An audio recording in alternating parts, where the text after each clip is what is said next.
This is a mistake because I cannot hold all of these. Good morning, good afternoon, good night, wherever you may be in the world. Welcome and welcome back. My name is Brooke, aka Brooks Moon, and I hope you're doing okay. It's been a while.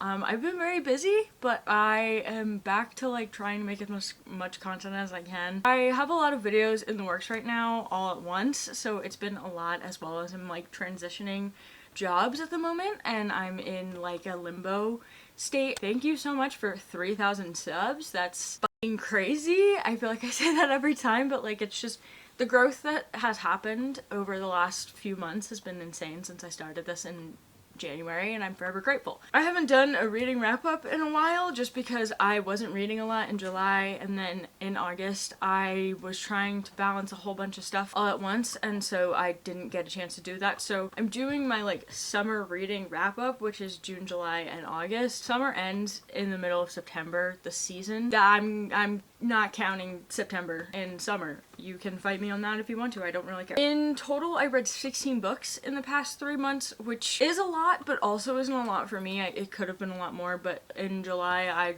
was very depressed, so I wasn't reading anything. And some of these I've talked about on my TikTok and stuff. Some of these have been talked about on this channel previously, because part of my book blog, the books that I haven't talked about yet, I will be talking about a little bit more in depth, just because I haven't given my insight on it yet, so you know the drill at this point if you've been watching my content. More is to come within the next few weeks, hopefully, and I have a lot of ideas planned for this month and next month, especially because we're entering fall. We're in the burr months right now of the year, and it's my favorite time of year. Okay, so we're gonna start off with the first book that I read back in June, which was a long time ago, and that was 5 Survive by Holly Jackson. Jumped into this one after finishing all of A Good Girl's Guide to Murder. I like wanted to download all of her books into my brain like pretty much immediately after finishing that, and she only had 2 others, which was this one and the reappearance of Rachel Price. 5 Survive is about a group of teenagers who are on their way to spring break in an RV, and then they end up getting stranded in the middle of nowhere because there is a sniper outside who shot out all of the tires of their RV and is holding them hostage because one of them has a secret that is information that the sniper wants. All of this book happens within a night. The narrator read, she's a little bit unreliable, which was a very different narrating tactic from A Good Girl's Guide to Murder. In A Good Girl's Guide to Murder, Pippa is like a very reliable narrator even when she is like incredibly traumatized, but Red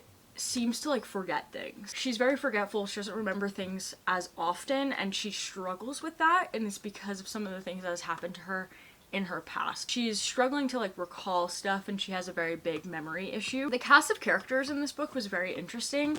They all clash in one way or another. Like, stranded in an RV in the middle of spring, and RVs are small, they're not very big, and there's 6 of them. So like there's a lot of people in a very small space.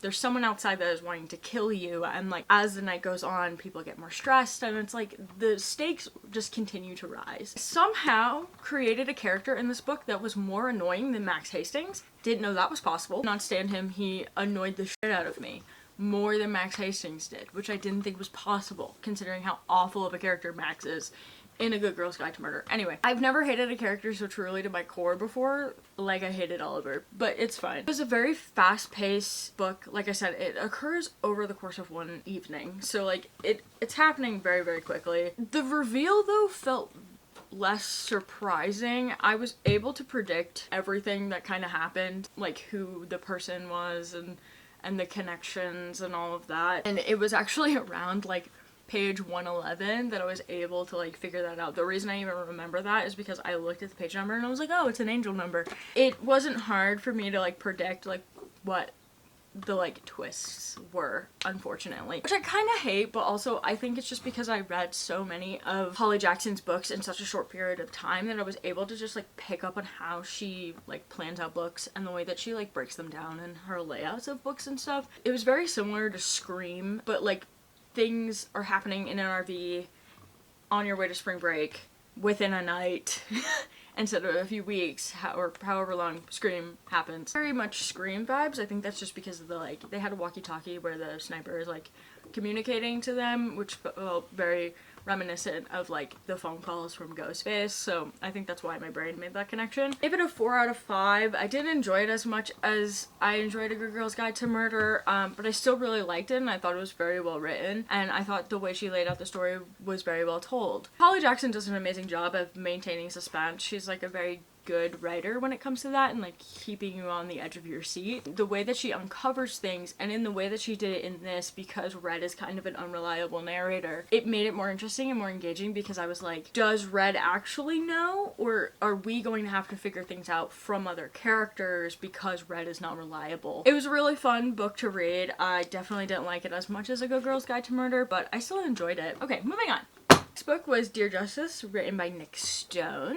This is following the book by Nick Stone called Dear Martin, and I've talked about that previously on the channel. I believe I read it last year to my like 2023 wrap up. Following the story of Quan, who is writing Justice, who is the main character from Dear Martin, from prison. He's a young black man who is in jail for shooting a cop, and it is actually revealed that he wasn't the one who actually shot the cop. It goes through his life, and it has like flashbacks and stuff from previous points in his life of what led to him being in the place that he was in, that ultimately led to him being in jail, transitioning to the present of trying to prove his innocence, that he was not the one who pulled the trigger. The unfortunate reality of this book is that there are a lot of young black men who are in jail for crimes that they didn't commit, because it was just easier to frame them for that crime rather than investigate the actual person who did the crime, because of all of the racial bias that exists within the justice system. There's a lot of truth to this, and actually at the back of the book, Nick Stone's like author's note, she talks about how this is unfortunately very fictitious because not enough black men are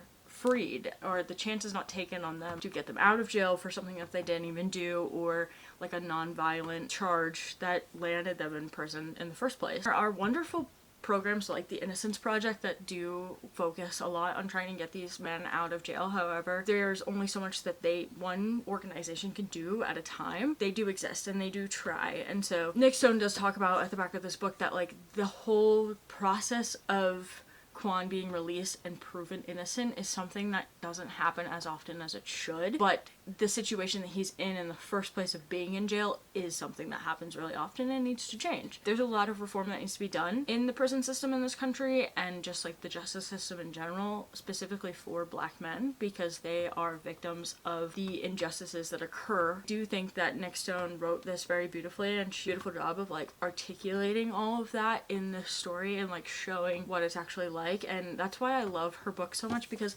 it's not very long.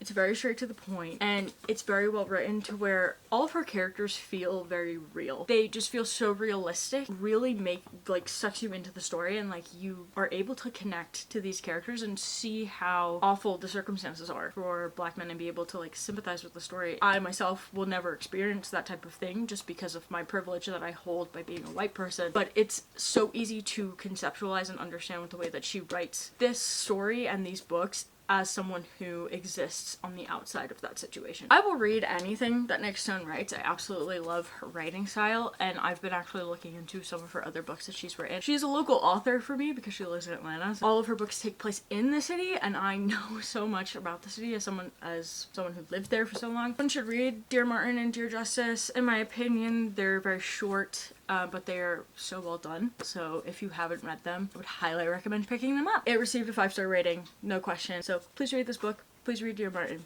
Read anything Nick Stone writes. That's all I have to say. One of my auto-buy authors at this point. So the next book I had on my Kindle, and it was The Viscount Who Loved Me by Julia Quinn. This is the second book in the Bridgerton series. I consumed this solely because I was waiting for season 3 of Bridgerton to come out, and season 2 of Bridgerton was one of my favorites. Basically, season 2 of Bridgerton, if you've seen season 2 of Bridgerton, Anthony is like a million times worse in the book than he is in the show, and the whole sister subplot being married off with Edwina is not something that exists in the book. That was entirely something that Shonda Rhimes came up with to add more layers to the story. It feels very underbaked in comparison to the show, and as someone who's a huge fan of the show, it was a little bit disappointing. But I've seen a lot of people saying that if you're a fan of the show, not to read the books, because the books, while they're still pretty okay and they're not terrible, but they're not as great as the show is, because the writing on the show took the books and like just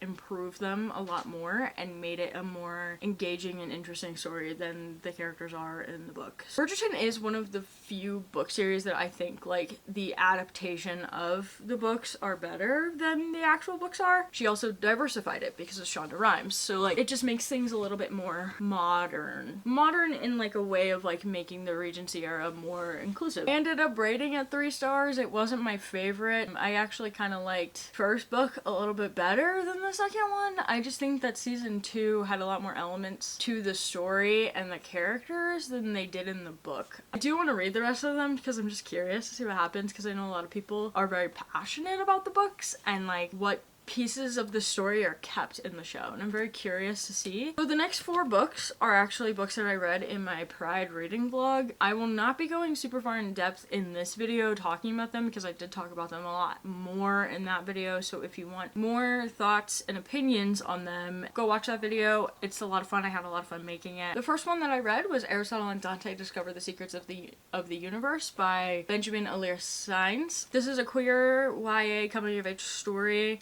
about a teenage boy named Aristotle who meets Dante, who is his first real friend. Loved how this was written. I read through it very, very fast. I think I read it within 3 days. I'm mad that it took me as long as it did to read this book. I kind of wish I read it when I was a lot younger because I think it would have like helped with developmental things. I bought the second one. I have yet to read it and I'm hoping to get to it this year just because I really liked the first one, and I ended up rating it 4.5 stars. Really liked it. It's a classic coming of age queer story, so I would highly recommend this, especially if you are a teenager and you are between like the ages of like 14 and 16, read this because it's a lot about like self-discovery and like understanding yourself. Even though you will continue to do that for the rest of your life, still a good book to read. The second one that I read was She Gets the Girl by Alison Derrick and Rachel Lippincott. This is a lesbian YA rom-com about Alex and Molly who become unlikely friends and they're helping each other get their girl crushes to fall in love with them, and they start to wonder if they're just falling in love with each other. It's one of those. I'm usually not a huge fan of co-written books. I think that's just because What If It's Us ruined my life and I hated it. I really liked this one. It was very cute and very silly and it made me giggle many, many times. It kind of has that like very classic rom-com feel to it, like the way that like classic 90s rom-com movies make you feel. This book has that, but it's queer and sapphic. Kind of like She's All That, but with lesbians and they go roller skating. Everything unfolded really fast, and the ending seemed to be rushed because I was getting towards the end of this book and I was like, there's still so much that needs to happen, and then it all happened at once, and I kind of wish that like the ending was drawn out a little bit more to give like it more of like a unified closure, if that makes sense. I rated it 4 out of 5 stars. It might have been 4.5. I genuinely don't remember because I didn't put it on Goodreads for some reason. I think it's 4 because I didn't review it on Goodreads. Usually if it's 4.5 I'll review it, and then like because Goodreads doesn't have half stars, I need them to have half stars. Goodreads, please add half stars for the love of God. Now that I'm thinking about it, it might be 4.5. I would literally have to go back and like watch my video to see what I rated it because I don't remember. I don't remember half the shit that I say when I'm recording, okay? The next one was The Black Flamingo by Dean Atta. This is a queer YA poetry book following the main character Michael, who is a mixed-race gay teenager coming to terms with his own identity, and he is able to explore that more in college when he enters a drag club with his school. He finds his true self within the drag community. I read through this in a day because it is poetry and I read through poetry very quickly, but that doesn't mean that it didn't have the same impact that a normal narrative book would have. I love the story and I love the perspective. I think it was very interesting to give not only being someone who's queer, but someone who's mixed race and has a lot of pieces of their identity they have to put together. I thought it was really well done and really well thought out, and I rated it 4.5 stars. Absolutely blown away, and it's actually available on Kindle Unlimited if you want to read it. You could read it for free, so you don't have to buy a physical copy like I have. It is available on Kindle Unlimited. Learned about that when I was scripting this video. The last one that I read for that vlog was Most Ardently by Gabe Kolnova. This is a queer retelling of Pride and Prejudice, where Elizabeth Bennet is not Elizabeth Bennet, but Oliver Bennet, and is a trans man, and Darcy is gay. This is part of a collection of classics that were remixed to be more inclusive, or to be queer, or to be both, by different queer and BIPOC authors, reimagining classics from a diverse perspective. And I really love that this is a collection that exists because I think it adds a fun spin on classic books and stories that everybody knows but doesn't necessarily want to read, like, because the original classics are very white and heteronormative. So I loved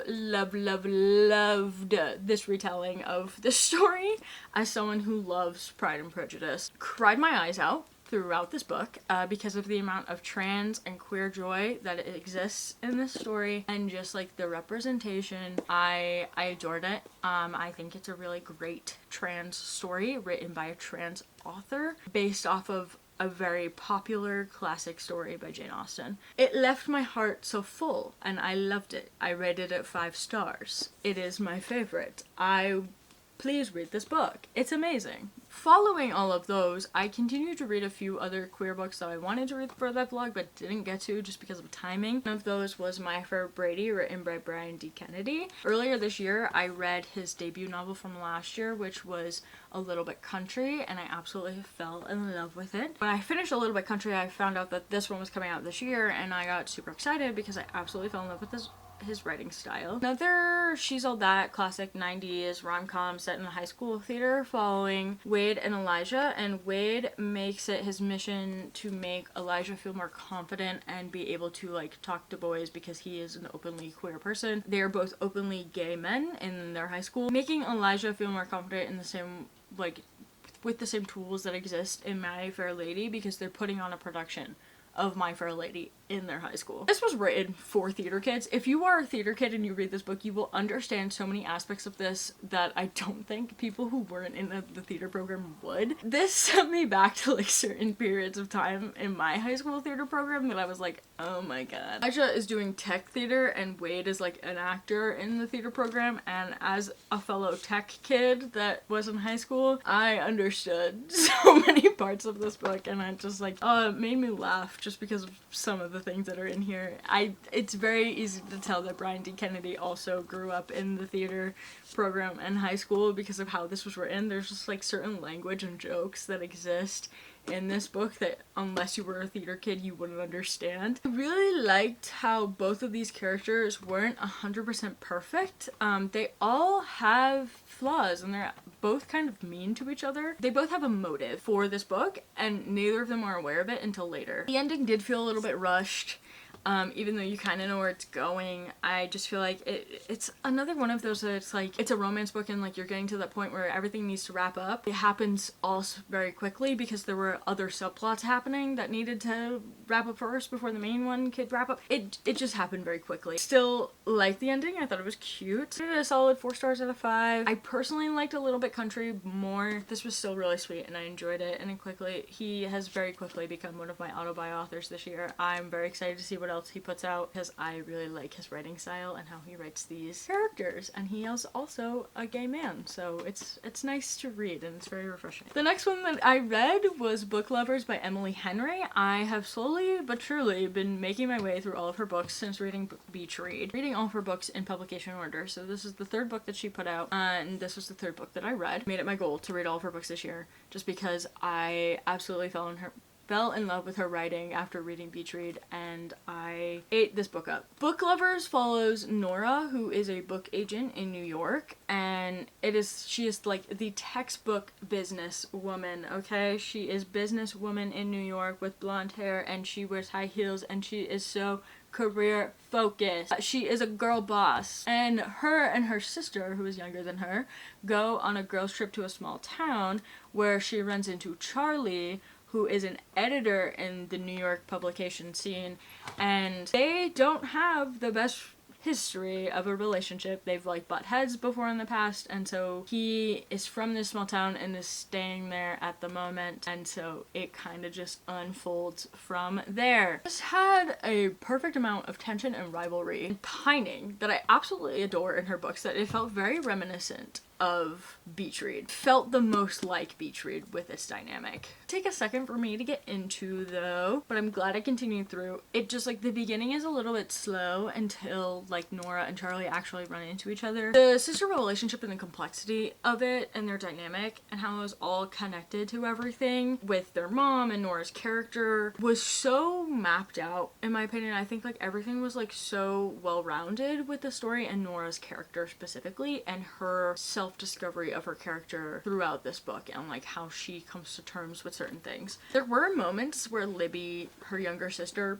pissed me off so thoroughly. It literally drove me up a wall. Maybe because I have a little sister who would never act the way that Libby acts. Kind of made Nora out to be like a semi-villain, which I didn't like too much because I don't agree that Nora was a villain in this aspect. Not everything she did was great, but she was just trying to help the way that she could, and Libby was being a little bit impossible, but that's just my personal opinion on that. All of Emily Henry's books have a very specific like summery vibe to them. Easily became my number 2 favorite of hers after Beach Read, so I give it a solid 4 stars out of 5 because I just had a fun time. I really like this book. I love Charlie, I love Nora, I love their characters, and I loved how this ended, okay? I love the ending of this one. The next book that I read was Don't Want You Like a Best Friend by Emma R. Albin. I read this after watching season 3 of Bridgerton, and it hit in the way that I needed it to. This is a sapphic romance set in the Regency era, and it is about these 2 young women named Gwen and Beth, and they make it their mission to get their 2 widowed parents together to distract themselves from having to be on the marriage mart as well. It's friends to lovers. It's very cheesy, but in a good way. It was a very much like lighthearted read. Like if you are an enjoyer of Bridgerton and you like whimsy and fun, I think you will enjoy this book. Got everything out of this that I was expecting to get out of it. I didn't go into this with high expectations. I don't think you should. The title is a Taylor Swift reference. Not saying that that's a bad thing. I'm a Taylor Swift fan. But like, you kind of know what you're getting yourself into. It's one of those books that you pick up when you just like want to have a fun read and just like have a silly time. That's the vibe that this book is giving. Like fun, but it's also entertaining because there's a lot that goes on. Very fast paced. A lot happens in a very short period. A lot happens and is over the course of like a full season on the marriage mart as well. So there's just like event after event after thing and a ball and this and they're watching horse racing and like it's a lot of stuff, but like it's fun and I enjoyed it. You really get to like see this relationship between Gwen and Beth like form and like transform into what it transforms into. There's a lot of Taylor Swift references written within this book in addition to the title being a Taylor Swift reference. It was a goofy time, and if you like joy, whimsy, and fun, you will enjoy this book. I don't know what else to say. The ending of this book though left me off feeling very weird. Not in a good way. I didn't like the ending, but I'm ignoring that it happened because if I think too much about it, it makes my skin crawl. That's all I have to say. And I'm not going to spoil it because I'm not mean like that. You experience it for yourself and you form your own opinions because I'm not going to tell you what happens. I did give it 3.5 stars because of the timing in which I read it, and I had a silly and fun time, which it's not a crime to read silly books for fun, okay? The next one was for a reading vlog that I posted, and that was It by Stephen King. I'm not going to talk a lot about this one because this was a reread for my last video that I posted on here a month ago, and I should have posted more, but we're not going to worry. Don't worry about it, okay? I'm posting more now. Shut up. I was trying to read the longest book that I own in 24 hours, and it just so happens that the longest book that I own is this brick. So if you want to witness me go insane, go watch that video because it is a silly time. I actively lose my mind on camera for 24 hours. I was descending into madness reading this book in 24 hours while I was home alone. So you should go watch that video because it's a fun time. I say it in that video, but I'm going to say it again here, that the characters in this book are characters that are very important to me. I have the rest of them next to me, but just to like, for you know, part of the fandom in 2016, 17, 18, 19, until now, let's be honest, Brady was my lifeline, okay? And it's just like stuck with me forever. It's like a hyperfixation that refused to die, and it still does refuse to die. This is one of his books that aged very poorly though, given what's in it. If you haven't read this book, you won't know what I'm talking about, but if you have, you do know what I'm talking about. But it is something that he himself has talked about and is very self-aware of. Plus, I think he was under the influence of a lot of different substances when he was writing this book back in the 80s, so I think you would have to write a book that's over this many pages long and about 372,000 words, which is crazy to write for one book. There are fan fictions that are longer, but this is insane. I kept my rating the same. I gave it the first time I read this book many years ago, which was 4 stars. It's going to stay that way because I'm not changing it. I'm not changing my mind. Next book that I read, like I said, I was getting through all Emily Henry's books, and the next one up on the docket was Happy Place. This is her 4th book, and she published it last year. It's about a couple who goes on a final trip to their usual vacation spot with their friends, but they haven't told their friends that their engagement got broken off and they are broken up. Very much second chance romance with found family. Two very strong elements in this. I'm not the biggest fan of second chance romance books just because it's just a personal idea that I have in my brain, okay? You have your opinions and I have mine. You do what you need to do. But this did make me like the trope a little bit more. It also just might be Emily Henry's writing. I don't know. I thought the ensemble cast was very strong in this because it's like a friend group of people but all of the characters felt very different. They all felt very complex and very real, and the fact that she was able to make them feel that way in a very short period of time really says something about her writing and her ability to like write characters. I really like that she had like a bigger cast. I hope she like writes another book that is like that because I enjoyed reading like the different character types in this book. The conclusion that Harriet comes to in this book though happened so quickly, and it's not stated outright what she is thinking at that moment, that I had to go back and reread that part of the book multiple times because I didn't understand how we got where we were. But that's because the main argument that Wynne and Harriet were having as to why they couldn't get back together made no sense to me. As a logical person, and they were two very stubborn main characters, and it was annoying to read at times because their logic did not connect in my brain for me. I could not understand where they were coming from. I think it's just like they were making points and excuses, it felt like. So I didn't feel like it made sense or was justified. I do think the tension in this book was masterful because it's like the familiar connection to a person is one that can go a long way, you know? I also love the layout of this book. It was very similar to People We Meet on Vacation, so it goes between past and present to make a lot of sense as to why their relationship was ended the way that it did and like where they are now. It gave a lot of clarity and I really liked how she wrote it. I ended up giving it 4 stars. It was not my favorite. Out of the 5 of her books, this is rated last for me. I know that's a hot take for a lot of people, but I don't care. A lot of people love this book. It's like either their number 1 or like their number 2.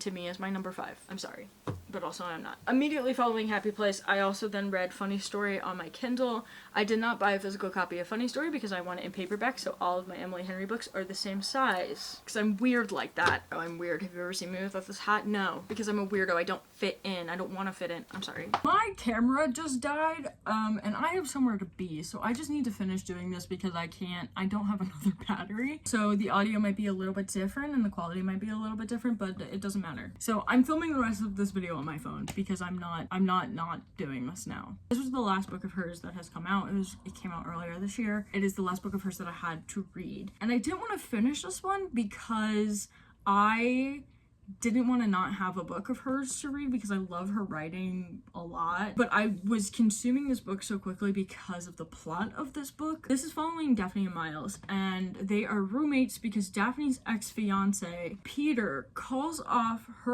his and Daphne's engagement because Miles's ex-girlfriend Petra is Peter's childhood friend, and she tells Peter she's been in love with him her entire life, and so they call off their engagement and then they get together and get engaged. Daphne gets kicked out of her house, and then Miles is like, move in with me because Petra moved out and I have an extra room in my apartment, and so she moves in with him because they're in the same screwed up situation. And then they get invited to Peter and Petra's wedding and they both RSVP, And then Daphne tells Peter that she's actually dating Miles. All of this happens within the first 50 pages of the book. By far the messiest and like hooking plot of hers, I think, out of all of her books. It really sets up the stakes and like what this book is very fast. I was immediately sucked in because of how crazy this plot was. And there's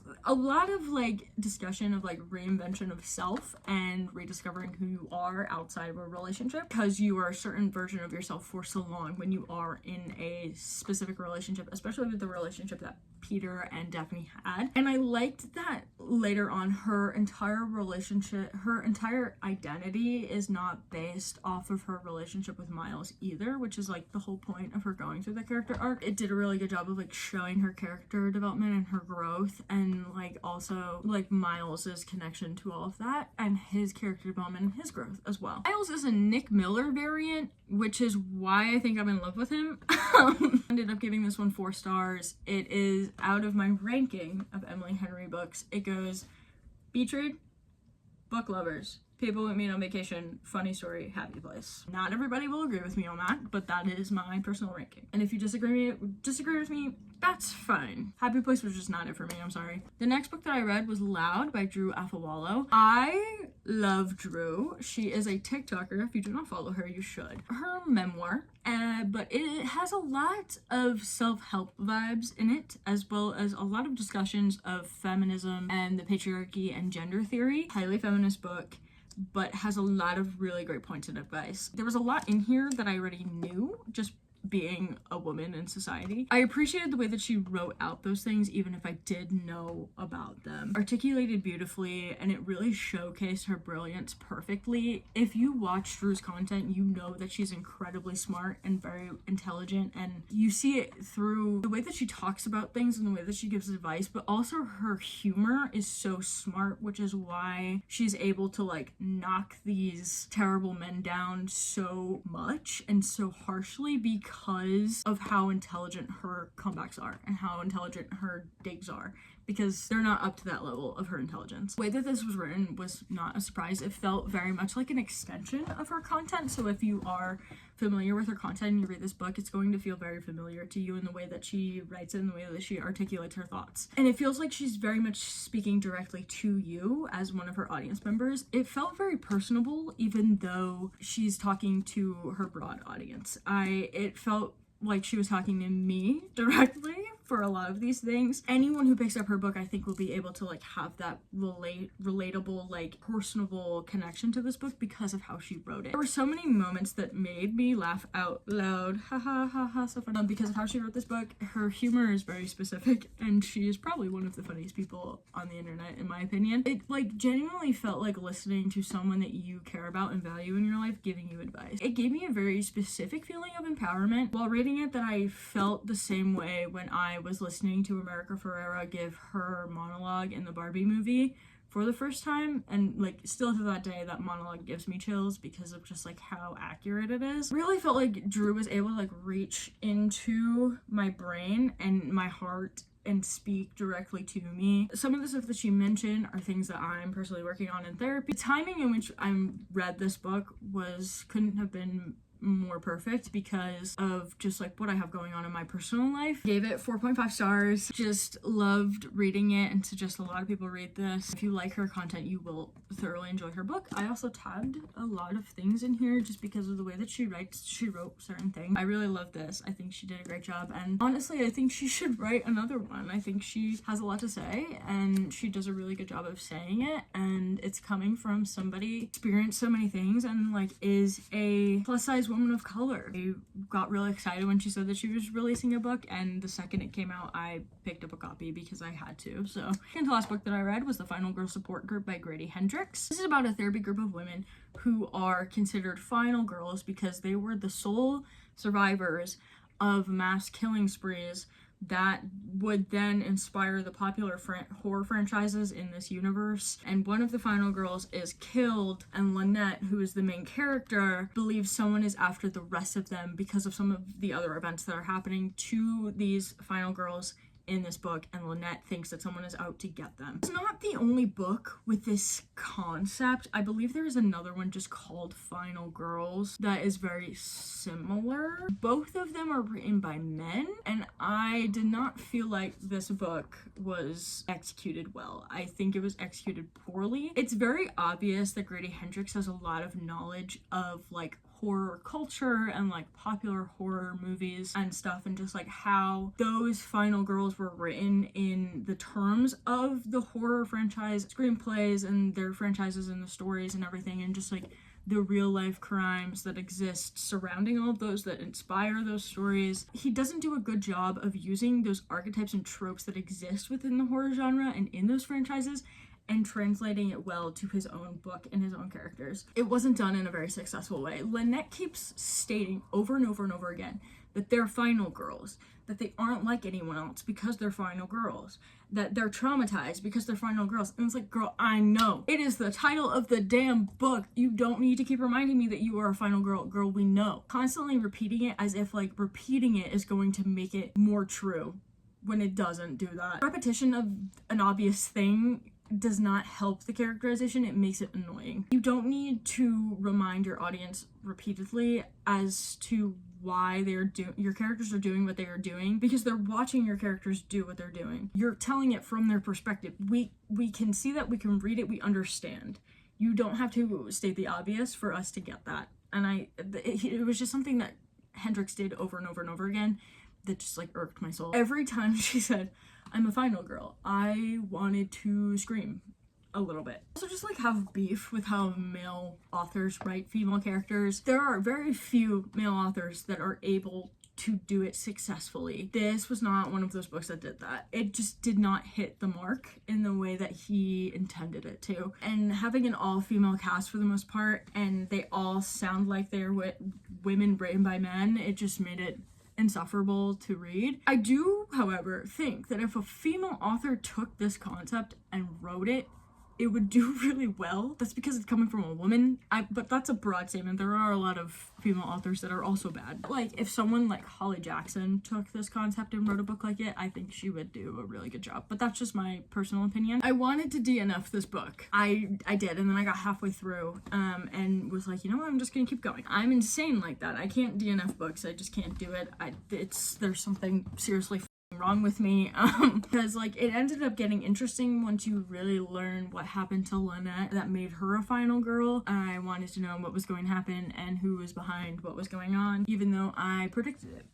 I was able to call what the twist was, and that irked my soul. But it was obvious, but like not in a good way. The thing that I did like though is that he really built on the universe that was existing in his book, adding like media to the story. Thing like this, and it's like a piece of media that exists from the universe, and it's like various things like therapy documents, articles, things like that written about the final girls and like their stories and stuff. It really showed like the horror franchises that inspired this book, and based off of reading this book, I can tell you with confidence that it was Scream, Texas Chainsaw Massacre, Friday the 13th, and Halloween. Those were like the four main ones that inspired this. He probably had a few other ones like The Terrifier and things like that. He was just taking things that happened in our universe with horror franchises and just taking them and putting it in his and changing names. Which is like fine, but it wasn't retransformed in a way that made it interesting or unique or different from what we as humans have in our society already. Instead of giving it 2 stars, I would have given it 1, but there were a few moments in it that I thought were really interesting, like Lynette's backstory, that made me want to keep going. But I was not the biggest fan of this book. I can't tell if it was the story or the writing or both.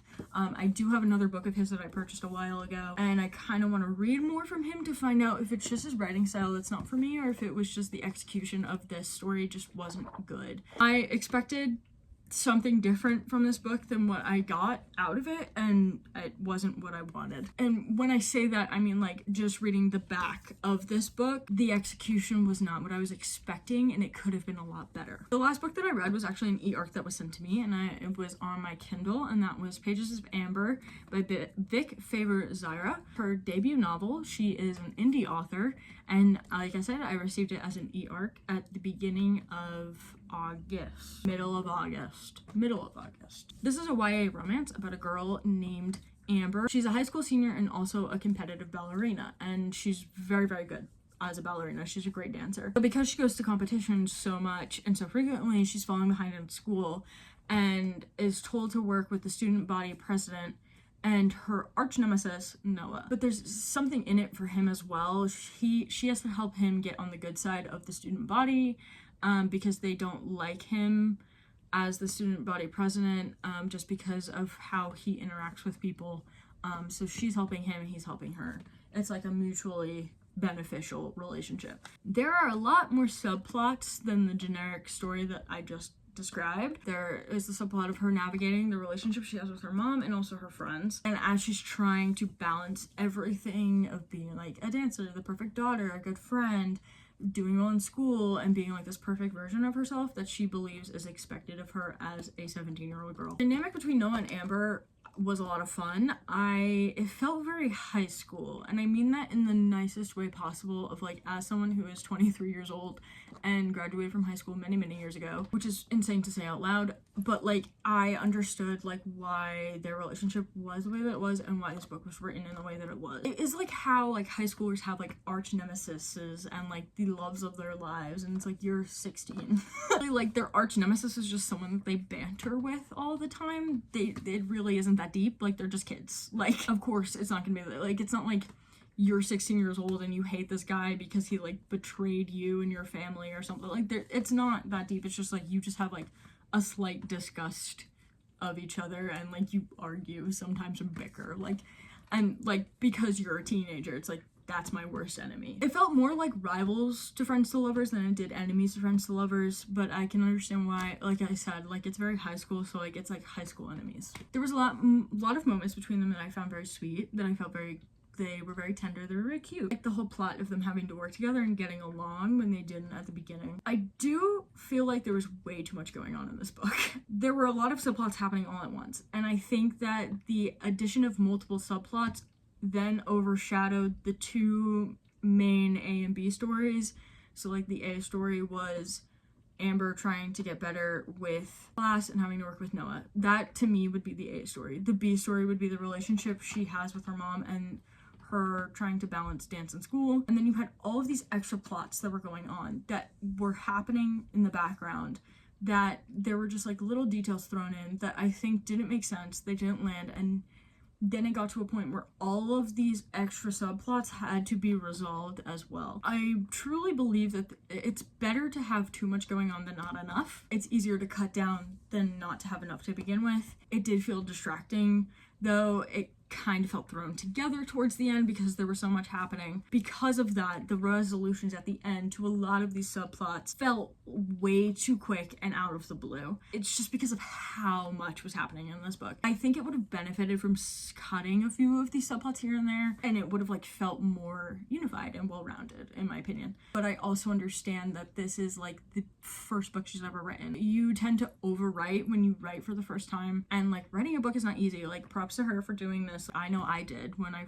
was first writing like stories and stuff, even like screenplays and everything. Like all of my screenplays were overwritten, and it's like less is more to a degree. In this case, less would have been more is not better. Amber was wearing way too many hats in this story in my opinion, which like added to the whole like extra subplot thing. In this book, she's a dancer who does ballet specifically, but she's also a student, but she also gardens, but she also wants to be an author, but also she's the most popular girl in school, and also a rich kid, and also everyone's best friend, and this girl's best friend, and has this relationship with her mom. And it's like there was so much to her character, and like there were other characters that didn't have that much. And like I get it because it like she's the main character, but again, less is more is not better. A lot of her aspirations felt like they came out of nowhere and only loosely connected to the plot and her character. So the motivation for her aspirations didn't feel like it was enough, and it just felt very random and not fully there. I still enjoyed this book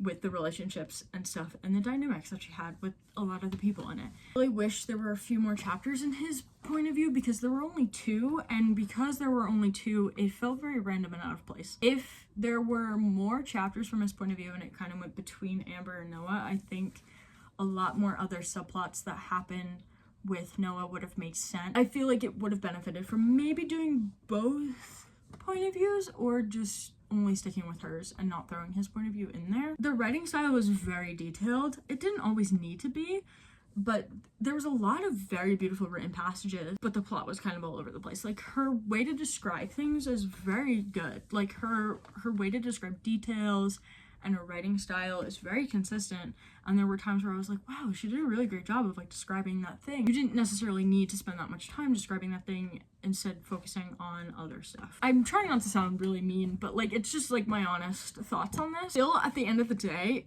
it did make sense. There were conclusions to every single subplot. There was never like a plot hole or an unsatisfied ending to any of these subplots. Concluded in a way that made some sense to the plot. Very YA, if you understand what I'm saying, because it is a YA romance. I ended up giving it 3 stars. It wasn't my favorite thing to read, but like, I still had a pretty fun, okay time with it. Like, I liked it. I didn't necessarily love it, but I did enjoy parts of it. So it's a pretty average read for me, if that makes sense.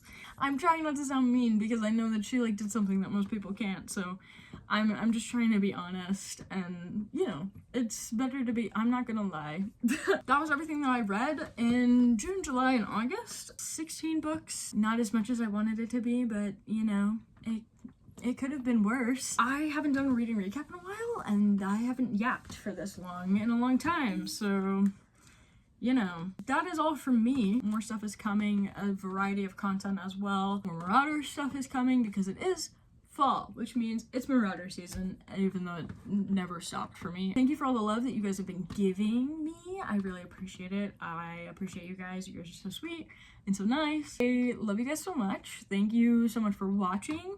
I greatly appreciate it. I say that every time, but I really do. All of my social media links and stuff are down below, if you choose to find me elsewhere. If you don't, that's also cool. Thank you for being here. Remember to like, subscribe if you enjoyed this video. I'm really trying to maybe hit 5K by the end of the year, which seems very realistic, considering I hit 3K a month after hitting 2. So like, it is what it is. Do something nice for yourself today, and remember you are loved, especially by me, and I will see you guys in the next one. Bye.